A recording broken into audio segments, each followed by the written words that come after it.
And ladies and gentlemen, boys and girls, welcome to the Experience Hockey Talk, serious hockey talk for serious hockey fans. And ladies and gentlemen, this is our Patreon exclusive episode. So if you are part of our Patreon community, thank you for contributing to the Experience Hockey Talk. And we gift you with this exclusive episode that only you, the members of the community, get to hear or, I guess watch. I mean, I'll edit some pictures into this to make it seem pretty. But ladies and gentlemen, joining me now from the Full Tilt New York Rangers blog, no, it's not Russell. He'll be on the main show this Saturday. It is Zach Chiger. Zach, welcome to the Experience Hockey Talk. Thanks, Mike. Good to be on. Now, real quick, the people who have been listening to the show since we went to radio in March have heard Russell on the show several times. Why don't you tell the people who you are and how you got involved with Full Tilt New York Rangers? So I've been a Ranger fan since, for as long as I can remember, which would be about 25 years. Been going to games as often as I can, and I guess I was going to start my own blog before the 2016 season, contacted the guys at Full Tilt, and they brought me aboard, and been writing, I've been editing, been trying to just get my stuff out there and just enjoy talking hockey. Whether I agree or not is not of consequence for me. I enjoy debate. And that's really it. Just getting to talk Rangers and getting to talk hockey with as many people as I can. All right. And talking hockey is what we're going to do. Now, for you've been a Rangers fan for 25 years. How did you become a Rangers fan, and how did you get into hockey? Which, actually, I should have probably flipped those two questions. How did you get into hockey, then how did you become a Rangers fan? Right. So I played hockey growing up. Played on my high school team 3 out of the 4 years. I coach hockey now, but my dad was a Ranger fan. He always told me stories of him going to the Garden with his brother and sitting up in the blue seats, which were the notorious seats for the diehard Ranger fans. Being there during the '94 Cup run and all that great stuff. So it was really ingrained in me early on, my love for the Rangers. But it really took on more and more of a life as I grew older. All right, now we're about, I guess, almost 2 weeks now into 2 full weeks into the season, 2.5 when this weekend is up. Going into this season, what were some of your thoughts, especially with what the Rangers did during the offseason? So my thoughts were that the team wasn't a wild card team like a lot of what I saw online from the so-called experts at NHL.com or ESPN or any of these other places. But I didn't think that they were going to win the division. I'm not delusional enough to think that the Rangers were going to take out the Penguins in terms of the regular season, or if the Capitals had a good year, be able to overtake the Capitals, who have a very good lineup and very good goaltending, obviously, with Holtby. But on the face of it, you had to like the acquisition, signing, whatever you want to call it, of Shattenkirk. Losing Girardi, it was the right move for the team. Whether or not it was the right move looking back, I guess we'll see as the season progresses. I don't want to overreact just 7 games in. But Girardi was a stable presence on the Rangers blue line for, I believe it's 10 years or so. Bringing back Zibanejad and Smith multi-year contracts, 5 years, 25, 4 years, 17 and a half, I believe, respectively. Zibanejad's played well so far. Not as much even strength as power play, but he'll get his even strength game going. Smith needs to get going. He's had a rough start. Was scratched for a couple games already. And then in terms of the subtractions, they traded Stepan because they needed the cap room to sign Shattenkirk. Stepan had kind of gone stagnant in his production over the last couple of years, maintaining a 50 to 55, maybe closer to 60 point range. He was a leader in the locker room, no doubt, but you still have to perform on the ice to make yourself valuable for the team, and he wasn't living up to the what was remaining on his contract of almost $7 million a year. They lost Ronta also in the trade. Ronta's solid backup goaltender for the Rangers, turned it into a starting role with Arizona. They got back Tony DeAngelo, who had a lot of hoopla around him coming in. He had some past issues with discipline on ice, off ice. He's been okay so far. Hasn't really made his mark, so to speak, that he kind of wants to make. The physical but also offensive defenseman that he can be. The Rangers lost Oscar Lindberg to Vegas in the expansion draft, a guy who, for my money, was one of the better centers on the team, even though he was on the third or fourth line, depending on how you looked at the roster. He's a young player, a lot of skill, really growing. Played with, I believe, William Nylander during the Worlds in May after the Rangers got knocked out of the playoffs. So people around the league have high hopes of him. It would have been nice to see the Rangers find a way to keep him, but what are you going to do? They had to lose someone. Now, one thing, and I mentioned this when we did our Eastern Conference preview, was that my key note is that this could be a telling season for the New York Rangers. How will Henrik Lundqvist fare this season? Will he bounce back, or will he continue to regress? What are your thoughts on that? So here's the thing with Henrik. He's getting older. He'll be 36 by regular season's end. The way I see it is as follows. This season, at least, his team has been in, let's say, shambles in front of him. Too many turnovers. The Rangers are first in the league in giveaways. Too many defensive miscues and mental mistakes. The other night against Pittsburgh, Shattenkirk touches the puck, but would have been a hand pass. Crosby banks it in, and then the Rangers lose on a god-awful turnover in overtime. But Henrik hasn't really gotten a lot of help this season. The numbers would suggest, if you look at his goals against and his save percentage, they're not bad. They're certainly not reflective of the way he's played, though, this season. If you look at his record, 1-3-1 or 1-4-1, he certainly played well enough to give his team chances in pretty much all of their games, really. And his teammates haven't helped him out. Henrik's probably got I would say 2 good years left before it's time for the Rangers to really start zeroing in on a replacement for the King. Now, one question I got to throw out there, then we'll go to break.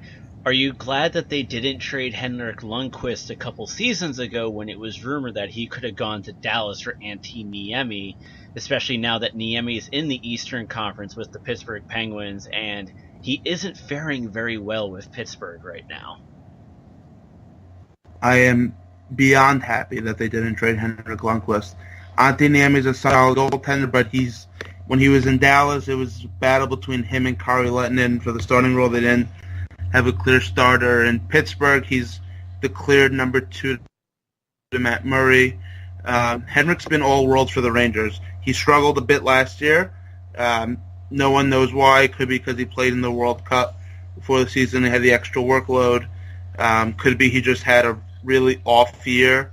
But even in his off year, he still put up, I believe, 25 or 30 wins last year. So when it comes to Henrik, I'm happy that he's still on the team.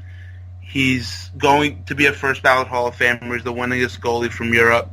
I think if he didn't crack the top 10 yet, he's going to this season of all-time NHL wins by a goalie. So I'm very happy the Rangers kept him. All right, well, with that, we're going to take a quick break, and when we come back, we're going to go into the meat and potatoes. We're going to talk about how the Rangers have fared so far and get Zach's thoughts on what the Rangers need to do to fix their problems.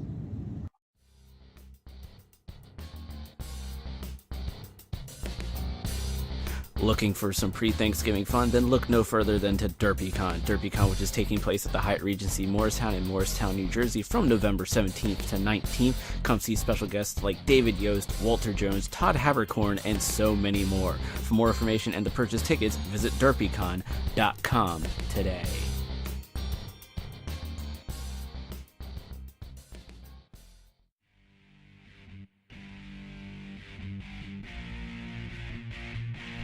Attention hockey fans, the Experience Hockey Talk is on Patreon. Come join the exclusive TXHT community today for access to exclusive episodes, interviews, and so much more.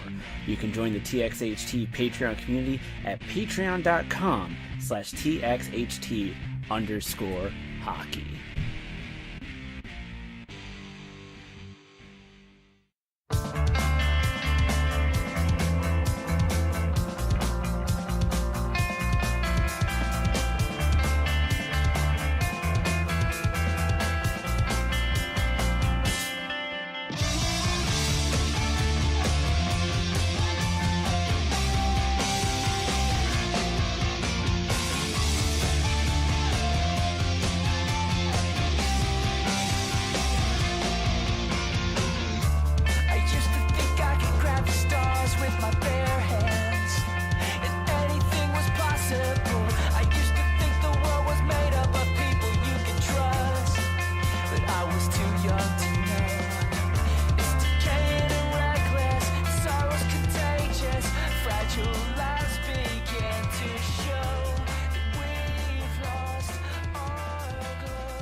And ladies and gentlemen, boys and girls, welcome back to the Experience Hockey Talk, Serious Hockey Talk for serious hockey fans. We are doing our Patreon exclusive episode, which we are joined by Zach Chiger from Full Tilt New York Rangers blog, and we were talking about how he got into hockey, how he got to be with Full Tilt, and of course a little bit of Henrik Lundqvist talk and some offseason moves that the Rangers did. Now we are, we'll say 2.5 weeks into the season. The Rangers are not faring very well right now. They only have one win this regular season. Zach, I got to ask you, the only game they won was a 2-0 victory over the Montreal Canadiens at home, which was the day after they got blown out. I forget who they played in that game. I believe it was Toronto, because I know that the night before the Capitals blew out the Montreal Canadiens in their home opener. What are your thoughts so far looking at this team, with being how they only have one win, and especially with the fact that there's been talk about replacing Alain Vigneault behind the bench already? So there are a few things here. First, in terms of AV and the coaching staff, there have been a couple reports going around the Rangers blogosphere, and we have something up on our site, fulltiltnyr.com, of whether or not AV has lost the room. Reports are of guys potentially being asked, or I should say asking about trades. That's all I know. We'll see what the future brings, but AV is definitely on the hot seat. I personally, and I wrote this last week, I'm one to give head coaches the benefit of the doubt, especially if they've had a run of success. AV's been with the Rangers for this is now his 5th year. He's been to the playoffs every year, cup final, a game away from a second consecutive cup appearance, a game away from, and then a first-round exit, and last year losing to the Senators in 6. So I want to give him the benefit of the doubt, but something's going on there that we are not privy to. Second. Right. Go ahead. All right, so second would be, just as I mentioned before, turnovers, mental mistakes. The Rangers are doing things that they never did, at least not with as much repetition as they've done this year. I mean, the gaffes and errors, mistakes, whatever you want to call it, that the Rangers made in losing to Pittsburgh with less than a minute left in the third, with Crosby ties it, and then McDonough turning it over from behind his own net, with 2 Penguins on either post, trying to go up the middle. Those are mistakes that A, are unacceptable, and B, if you ask McDonough, he'll probably tell you he hasn't made them since he played mites when he was 6 years old. So they're just the mental mistakes. Something's going on there. The team isn't mentally focused. And I just think that something's got to give. Does Jeff Gorton, the GM, look from the outside to make a trade and try and spark the team that way? Does he fire AV and try to spark the team that way? But then you have a question, who's the head coach? Is it Lindy Ruff, who was brought in over the offseason to replace Jeff Bukaboom as the defensive-minded coach, the guy who's going to develop and coach the 6D, 7D? Is it going to be Scott Arniel, who's been with AV since he came to New York? So we'll really see over the next couple weeks if the Rangers can't get their act together. But again, in terms of why the Rangers have been struggling, I think it's just as simple as they're making mistakes and other teams are capitalizing. The Rangers have over 100 turnovers, and we've played 7 games. That's just not acceptable at any level, but especially at the pro level. I probably do maybe 8 giveaway a game, let alone 107. Well, I mean, they are still human, and you have to accept mistakes that are going to happen. But when it's 107 games and the turnovers are leading directly to goals, the Rangers have given up first period goals in the last. They've been trailing in almost every game they've played this season, except obviously the one game that they won by a shutout. But they've been trailing in every game this season that they've lost, and they're giving up goals in the first. They gave up a goal the other night. I believe it was in the first 20 seconds of the game. Gave up a goal against Pittsburgh 43 seconds into the game. So this team is not mentally where it needs to be, and because of that, they're not executing the simple plays that they've been doing their entire lives. Now, obviously, mentally prepared, that's something that many could say is on the coaches. But how much more is it on the players, especially those who are returning? They know the system. They know how to execute the system. How much onus really needs to be put on the players more than on the coaching staff? Well, the players certainly, in my mind, get a good chunk of the blame. The players are the ones who are paid to execute the plan. Now, obviously, the plan comes from the coaches, and the coaches are there to motivate, get the guys going, make sure the team is focused. So when they're not doing that, and it looks such a mess like it does now, you have to question the coaching. But yes, the players definitely have a responsibility to get themselves ready. Guys have their routines. They'll come to the rink. They'll do their morning skate. They'll go back, take a nap, come back, and then get ready for the game. Sometimes you have to change the routine if things aren't working. Hockey players are notoriously superstitious. The playoff beard started because the Islanders won the Cup and they didn't shave and it just stuck. And that's why we have the playoff beards. So,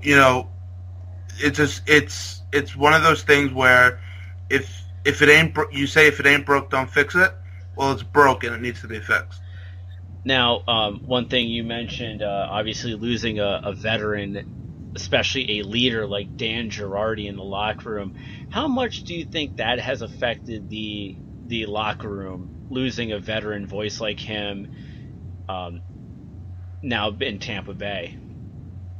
Well, it definitely has an effect.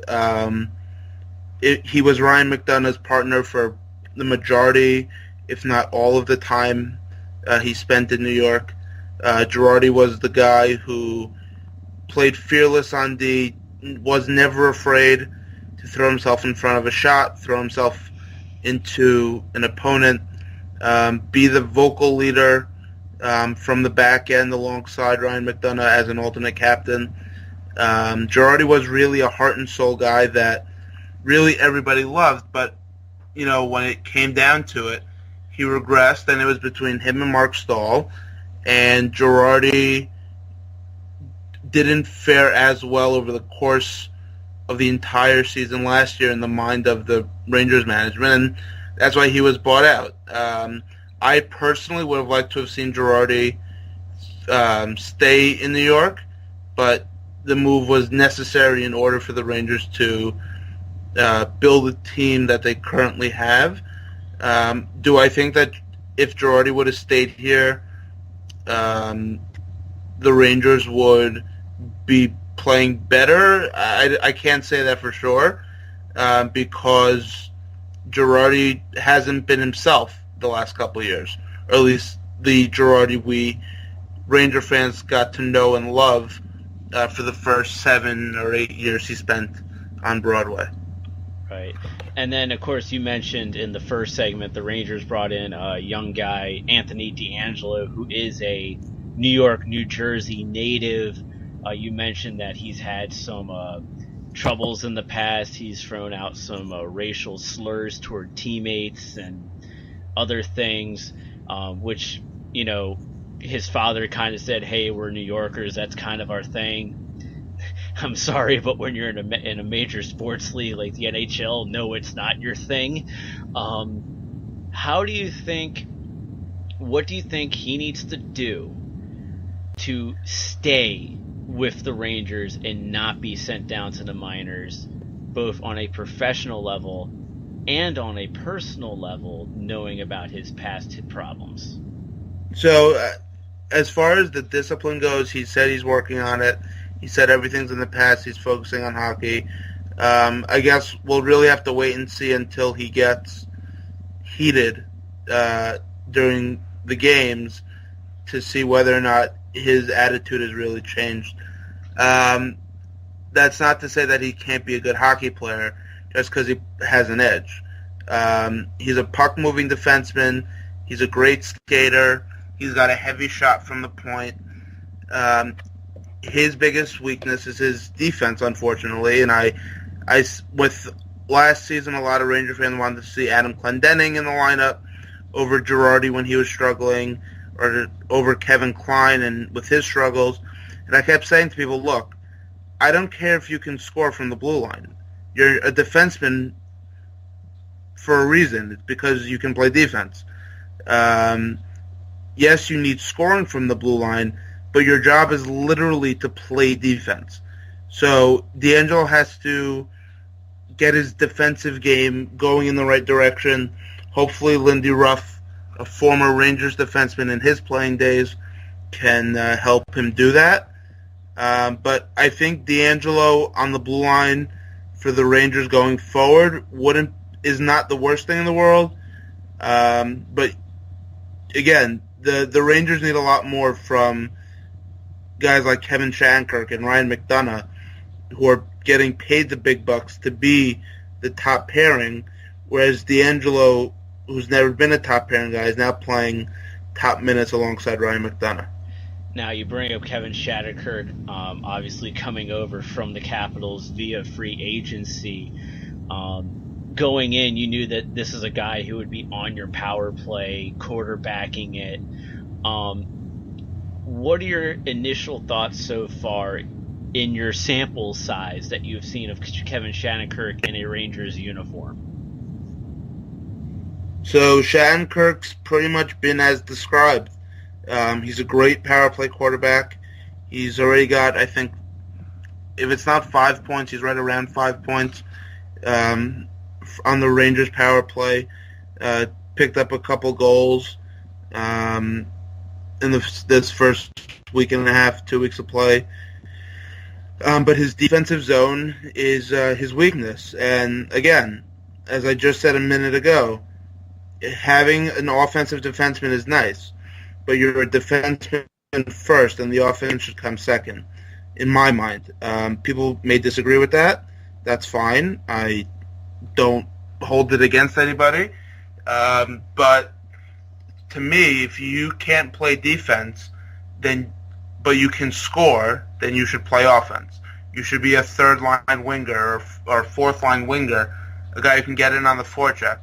You have to be able to play defense in this league, and with Shattenkirk, expected to come in and play top minutes with McDonough. It hasn't worked out yet. It may not work out, and we may see D'Angelo stick with McDonough if that pairing can keep building chemistry together. But for Shattenkirk, he needs to get his defensive game to a point where Alain Vigneault and the coaching staff can trust him in the big situations.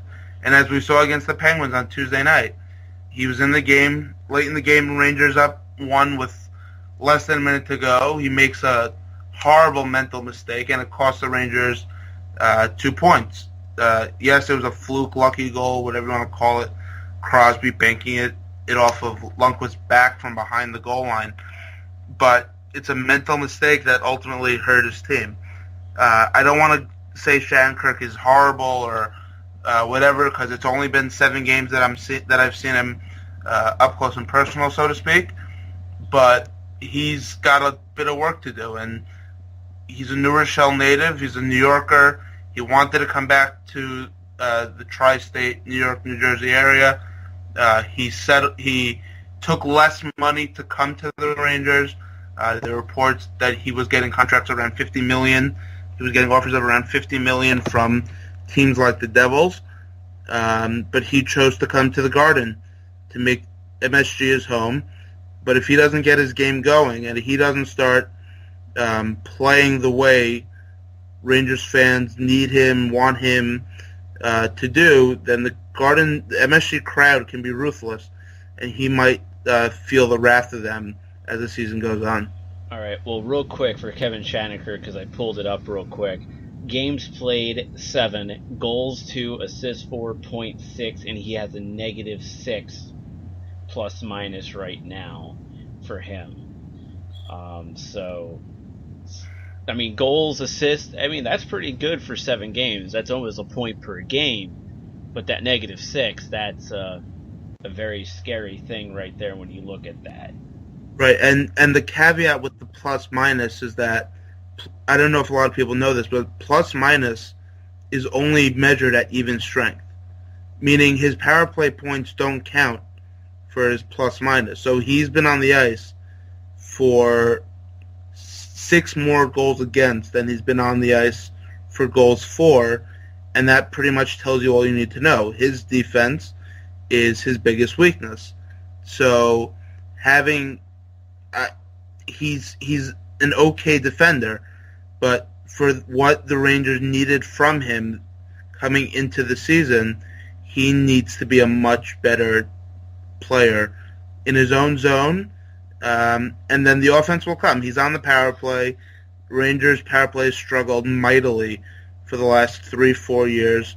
They've been middle of the pack, but they go through stretches where, you know, it seems like they can't buy a goal. They'll go 3-4 weeks without a goal, and then they'll go like 2 weeks and score every other power play. Shattenkirk can stabilize that. He's a key piece if that's going to happen, but he's got to do better in his own zone in front of Lundqvist or Andre Pavlik in order for the Rangers to have any success and any hopes of resurrecting this very, very, very bad start. All right, and last topic that I wanted to talk to you about is about Rick Nash. Obviously, he is in the last year of his contract with the New York Rangers. He came over in that massive trade from the Columbus Blue Jackets many years ago. What are your thoughts right now on Rick Nash? And if it was up to you, would you re-sign Rick Nash, even though, reports say that Rick's happy in New York's happy with Rick, but at the same time, Rick is an aging player at the same time? So my thoughts on Rick Nash are as follows. He is a hardworking player. There's no doubt about that if you watch any of the Ranger games. Quick on the forecheck. He's got very good hands. But for whatever reason, he hasn't been getting the breaks lately. He's had some injury issues. He had a concussion a couple years ago. He had a bad back, I believe, last year. He was out with a different injury. But Rick Nash needs to put up points if the Rangers are going to re-sign him. It's that simple for me. He's an aging guy, as you said. His contract right now is at almost $8 million. The Rangers cannot afford to pay him that much money next season. So if he's willing to come down to maybe to 5.5, maybe even 6, I would consider bringing him back for a couple of years, 2 years, $12 million deal over the length of the contract. I would consider that. But really anything more than that isn't worth it for the Rangers, especially when they have a lot of prospects in the, coming through the system who have the potential to replace Rick Nash. A guy like Ryan Gropp, who has great size, pretty good hands, had a big year last year in the WHL with Seattle, starting in Hartford this season at the Rangers minor league affiliate. So we'll see how the season progresses. If Nash can put up 30, 40, well, I don't want to say 30, but if Nash can put up 50 points, 55 points, and can be a contributor in all facets of the game, he plays in all situations. He's a very good penalty killer for Alain Vigneault. Then I would definitely consider bringing him back, just not at the price point that he's getting paid now. And one other note, Nash is getting chances. If you watch the game against Pittsburgh on Tuesday night, he had a few chances that he's had chances that went off the post. He had a couple of shots, I believe, on Tuesday night that went off the post. He made a great move the other night that just went wide. So he's getting his chances. He just has to find a way to convert them. And if he can't, then the Rangers should start looking to possibly trade him at the deadline, try and get some assets back for him for the future, because the worst thing that Jeff Gordon can do is, the Rangers GM, is not re-sign Nash with the hopes of this team coming back in the season winning the Cup, and then not re-signing him in the offseason and letting him go for free. So we can't really answer this question until we get later in the season and things have been played out more. But right now, I would still take a flyer on Nash, but it would have to be at a reasonable price. All right, well, with that, we're going to go to commercial break, and when we come back, we're going to talk a little bit more around the league outside of the Rangers. So when we come back, we'll be talking about that.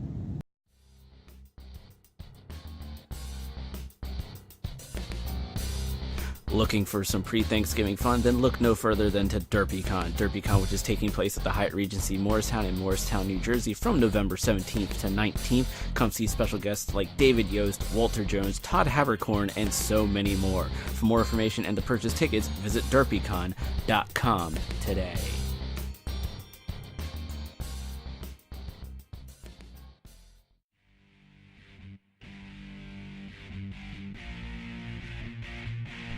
Attention hockey fans, the Experience Hockey Talk is on Patreon. Come join the exclusive TXHT community today for access to exclusive episodes, interviews, and so much more. You can join the TXHT Patreon community at patreon.com/TXHT_hockey.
And ladies and gentlemen, boys and girls, welcome back to the Experience Hockey Talk, Serious Hockey Talk for serious hockey fans, the Patreon exclusive episode.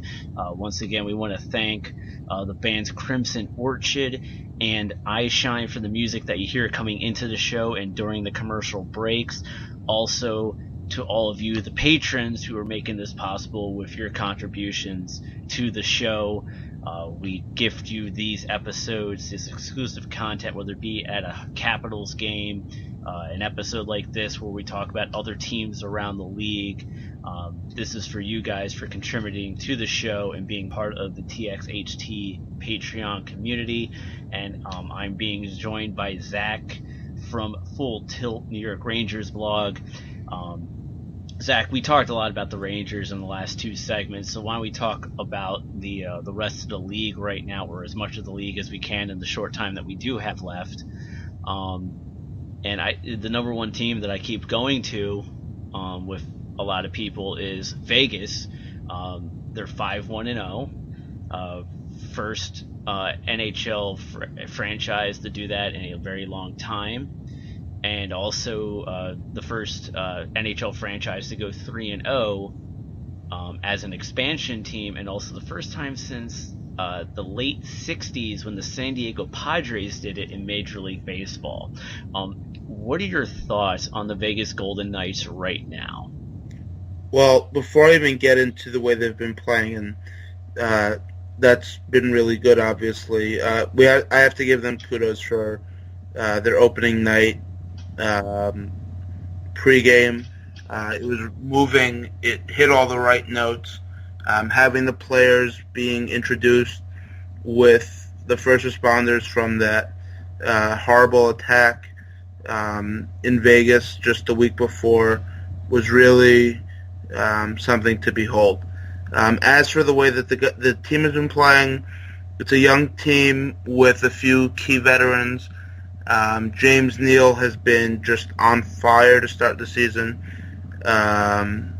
Marc-Andre Fleury had been playing well until he got hurt. But this team has a good mix of guys to not be just a bottom feeder first year expansion team.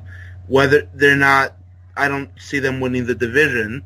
I just think they've gotten off to a hot start, but I could very easily see them making the playoffs in their first year in the NHL. All right, and with Vegas, I mean, one of the things that we said, you know, especially after the expansion draft, was that if you look at Vegas and how they're built, this is a team that had compared to past expansion drafts, better options on who they could pick, thus making them a more competitive team. Now, I see him being on that bubble. I don't see him being last place. But at the same time, if it's true, like certain NHL insiders say, that James Neal is just trade bait for the trade deadline, that way they can put more pieces in place for the future, obviously that takes them out of contention of being in that playoff bubble. But what are your thoughts, especially right now? You mentioned Marc-Andre Fleury's injured. They're going with Malcolm Subban in net now, who has won his 2 games in net. What are your thoughts on Malcolm Subban, who was a last-second pickup, which then led the Vegas trading away Calvin Pickard to the Leafs? What do you think of him and this opportunity that he's now getting in Vegas? It's the chance for him to show what he's got. Much like Cam Talbot had with the Rangers when Henrik Lundqvist missed the final 2 months of the 2015-16 season, I believe it was. He's got a chance to really play some games, show the league, show his coaching staff, show his teammates the kind of goalie he is and that he can be. And it's really just a big audition for him. He's really got nothing to lose. Yes, he can be replaced by the next guy, but he's the guy that they picked. They traded away a solid NHL goaltender in Calvin Pickard to get him or to make room for him. So this is his shot. It's really do or die time for him. That's not to say that he won't get another opportunity if he doesn't perform well with the Knights, but this is the chance. You don't get that many second chances in life, and especially in pro sports, if you have a bad first impression. So he's got to take the bull by the horns, whatever, pull up the bootstraps, whatever popular expression you want to use, and he's got to really go for it, because if he doesn't, he'll be out of a job pretty quickly in Vegas. All right, and then also, keep in mind, hopefully not, but being how Marc-Andre Fleury has a concussion, and that can really mess with your vision, so that's obviously a key thing for him that he's going to want to have truly back 100% before he comes back.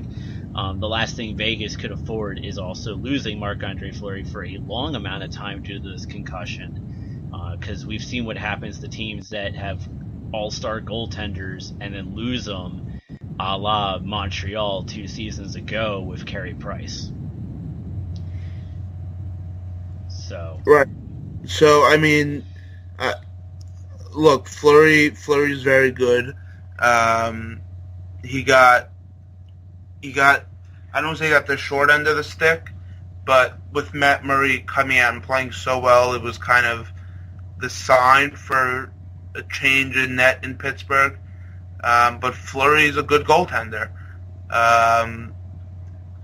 They're not going to rush him back, especially not when you consider the fact that no one expects this team to win the Cup. No one expects this team to make a deep playoff run, so they're not really in a position to rush someone back from injury, especially a concussion where the league has its own set of standards anyways.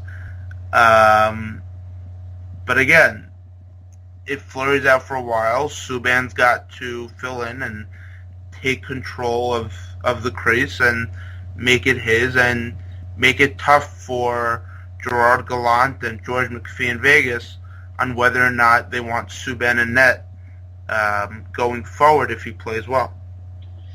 All right. And then, looking around the league, who are some of the teams, and don't just say the Capitals, that you're surprised with, because we all expected this to happen.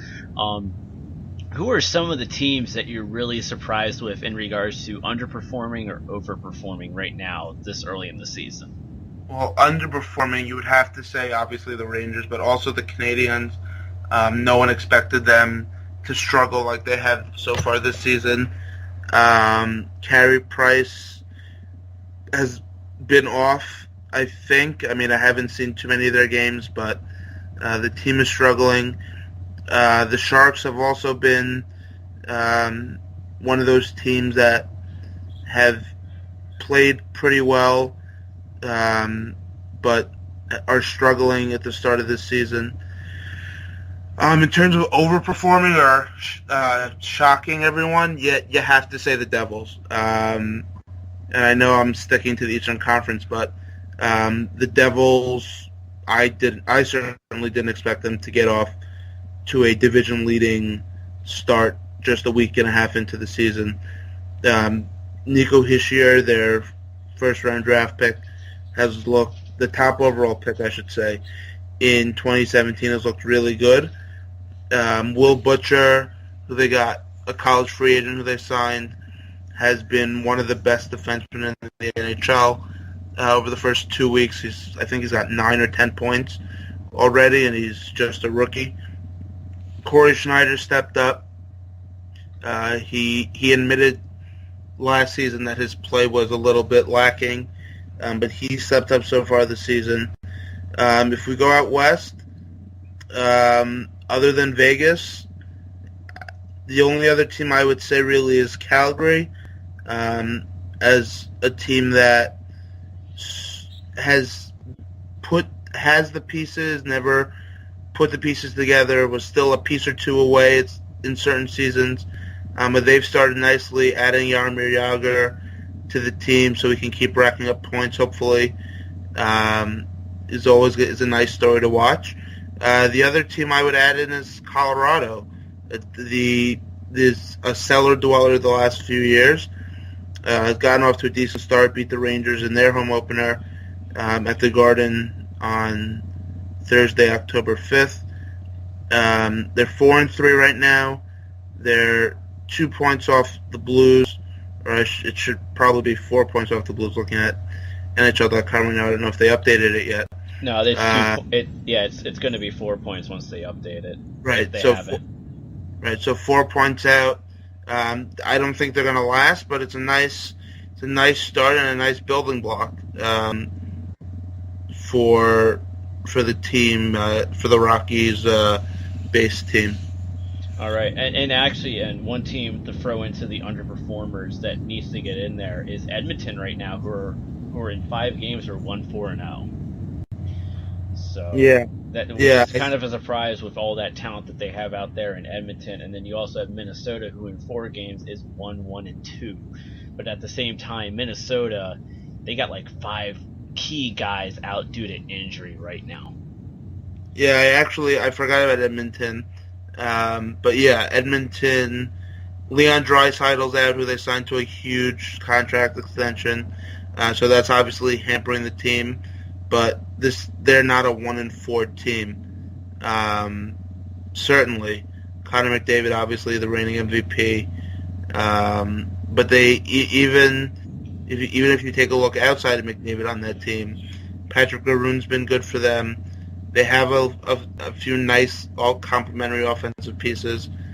And Cam Talbot in net has been, for the better part of his time in Edmonton, a real solid goaltender and one who gives his team a chance to win almost every night. So, again, it's not even 2 weeks into the season yet. No one wants to overreact and say call for the firing squad to get rid of all the guys who are underperforming and look for trades and sign free agents and do all that stuff. But they say you can't win the Stanley Cup in October, but you could certainly take yourself out of the running for it. And some teams are getting dangerously close to keeping themselves out of the playoff contention. All right. Well, with that, Zach, I thank you for coming on real quick. Why don't you plug where the people can find you on social media? So I am on Twitter at ZachFTNYR, ZAK, and then FTNYR. You can follow Full Tilt NYR, the site, the blog at Full Tilt NYR blog on Twitter. You can check out our content at fulltiltnyr.com. We have our podcast featuring longtime NHL writer Craig Custance coming up on Monday, I believe it's being dropped. Full Tilt Radio on iTunes, Stitcher, SoundCloud, TuneIn, Blog Talk Radio, and I think that's it. All right. Well, with that, once again, I thank you so much for coming on the show. It was a great experience. All right. Hope we can do it again.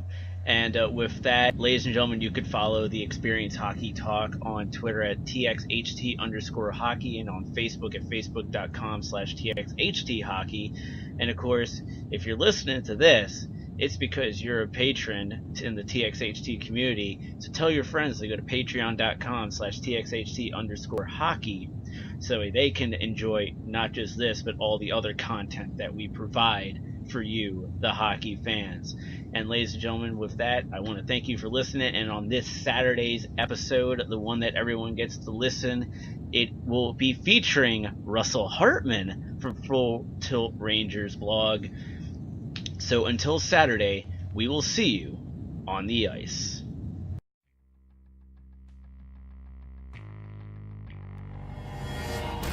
Attention hockey fans, looking for serious hockey talk? Then listen to the Experience Hockey Talk every Saturday at 11 a.m. on the WBGR Sports Network. Join Michael and Bernie as they look back at the past week for the Washington Capitals, the NHL, NWHL, and so much more. For more information, visit facebook.com/TXHT hockey or patreon.com/TXHT_hockey.